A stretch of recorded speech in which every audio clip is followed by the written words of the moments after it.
көпшілігі сол болашақ өмірін, болашақ мамандығын таңдаумен жүрген түлектеріміз, сіздерге ақ жол сапар тілейміз. Жердегі университеттермен қазір бірлесіп жұмыс ұйымдастырып, әкімдіктің тарапынан да гранттар бөліп, оқушыларымызға, түлектерімізге жағдай жасау жоспарымыз бар. Және ең ерекшелігі президентіміздің тапсырмасымен шетелдік университеттердің филиалдарының барлығын осы жерден жақын танысып таңдауға мүмкіндік берілгелі тұр. Барлықтарыңызға сәттілік.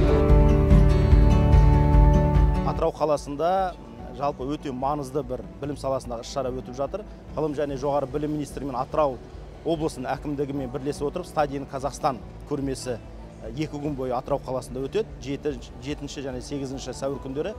Стадион Қазақстан деген жобаның негізгі мақсаты қазақстандық біздің талапкерлердің шетелге шықпай, өз елімізде, өз жерімізде осы президенттің тапсырмасы аясында соңғы жылдарда ашылып жатқан шетелдік жоғары оқу орындарының филиалдарында және қосдипломдық бағдарламаны оқу мүмкіндігі.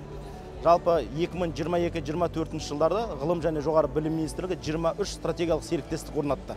Биылғы жылы 11 стратегиялық серіктестік орнату жүзеге асып кетті.